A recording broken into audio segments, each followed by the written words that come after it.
We will liberate this city from the criminal element that has plagued it for generations. This is not just a strategy shift. This is an attitude shift. We are not going to live in an environment anywhere where there is a street that belongs to a criminal, where there is a neighborhood that belongs to a gang, where there is any physical space anywhere that belongs to anyone other than the law-abiding citizens and families of Memphis. The idea that there is a square inch of block in this city where a citizen doesn't feel safe is unacceptable. This is Memphis, this is the United States of America, and all that is done. It's over, it's finished. That is, wow. Meanwhile, in Portland, Antifa has their 100 nights of rule. They have now ruled the streets for 100 nights, and police aren't doing anything at all. I mean, Stu, what are we headed for? It's amazing. First of all, the Stephen Miller thing, some people might look at that and say it's a bit utopian, right? Like, how are you going to, just Nirvana, you're going to be able to stop all crime? No, but that should be the aspiration. Yeah. Should it not at least be, should it at least be the goal? One that you admit to and acknowledge? Is it aspirational or reasonable to say there's no street in America that should belong to the mob or to, gangs or whatever? No. There is no street. You might say, there's going to be crime, but there is no street that should be off limits and run by anybody else other than the elected representatives.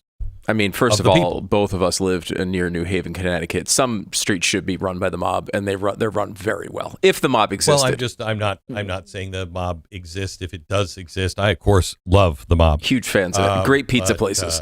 But yeah, I agreed. Like it should not be overtaking a community. Like I went on a vacation this summer, and I was in an area in Florida, and I just remember just walking around thinking, like, it doesn't seem like anything could possibly go wrong in this place. Like, there are places like that in America. Turning major cities into those areas is not probably fully plausible. However, that should be our goal. Our goal should be that people don't walk around terrified, don't walk around scared. You should be able to, at the very least, Glenn, with approaches that we all know and understand, be able to reduce crime massively in these cities. It's only caring. It's only caring and resources to make that happen.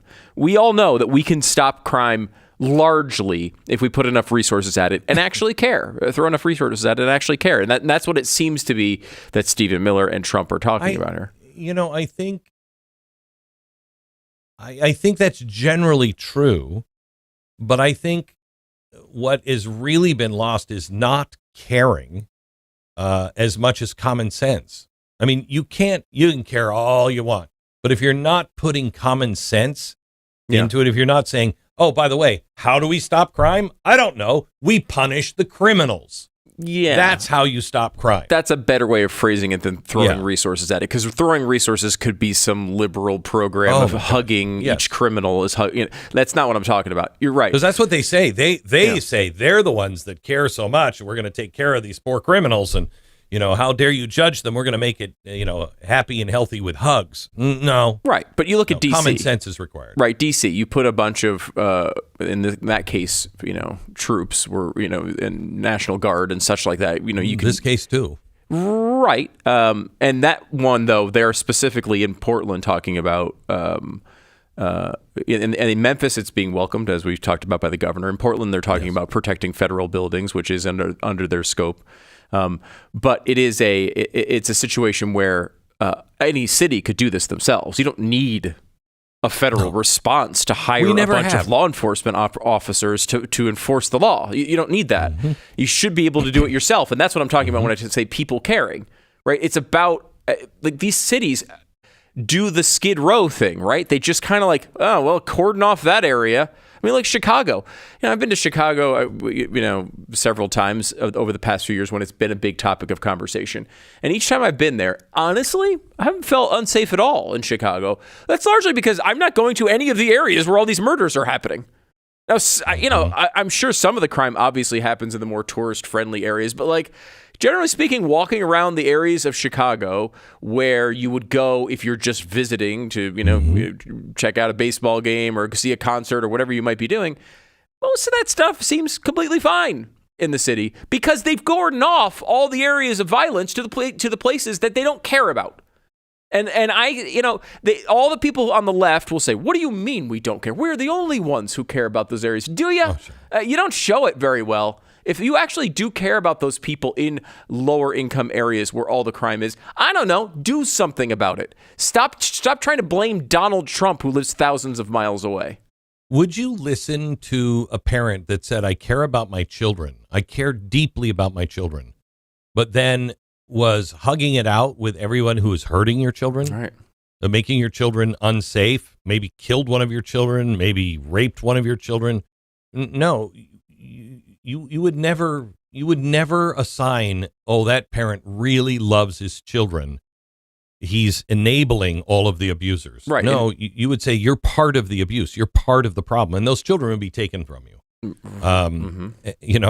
So you can't tell me you love your city. You're loving, we're just doing this through love. No, you don't. You can claim that, but your actions do not match the fruit of the word love. They don't. In Portland, they're talking about Dave Marcus was out there. He works for Fox News, and he's out there like actually looking at. He's like, I can't even believe this is happening, and went there to just check it out and see what was happening there. And he was saying, it's clear the police have been told that they can't do anything. Oh, in Portland? In Portland. They've been told they are not allowed to take on the Antifa members who are taking over the community every night for 100 nights. Like that is a centralized decision somewhere where a decision is being made that they don't care about these people. They don't care about their community. They don't care. They'd rather let the Antifa run wild. And it's like, if that's your decision, first of all, you should pay for it politically. But secondly, like you are endangering every member of your community with the decision like that. And that's the type of stuff that common sense and just caring can solve. I'm just looking for that story from Fox News. I think it's the same one you were talking about. I read it this morning, and it's terrifying. Yeah. He's there on the streets, and he's watching what's happening. Normal people getting surrounded. One guy drives up in a truck, and they surround his truck and, screaming all kinds of things at him. And he talks to the guy in the truck and says, why are you even here? And he's like, I can't take it anymore. We just can't give up our city. Another woman, she had her car surrounded, and they were ready to yank her out of the car. And she's just a woman just driving down the street, and they just they're ready to beat her. And he helps her get into her car, and she goes away. And when he walks back, the police are there, and they question him, and they say, "What just happened? What did you just do?" And he's like, "Are you kidding me? I did what you guys should have done. I went over there and helped that woman get back into the car." And they were like, "Good, thank you." What do you mean, good, thank you? Why aren't you doing it? One woman had to fill out a form for the police. They're not going to do anything, but they escorted her out of the scene, made her go like 1.5 miles away so she wouldn't cause any trouble with Antifa. That's unreasonable. Now, the governor of Portland doesn't want to do anything about it. Okay. Mayor, yeah. The mayor and the governor, neither of them are interested in having Donald Trump go in. But just so you know, federal buildings are something else. You're coming after a federal courthouse. You're coming after ICE. You're coming after the FBI. The United States government has a right to defend that land, and it will, and it should. But we are just, I think today, if you listen to, at least the 2 of the hours today, last hour and this hour of today's podcast, you'll get an understanding of where we are in today's world. It is, it's accelerating rapidly. And if these things continue at this pace, by 2028, America will be pretty much alone in the world, and the rest of the world will be begging us to help them with their freedom, because it is slipping away quickly. Pray for your nation.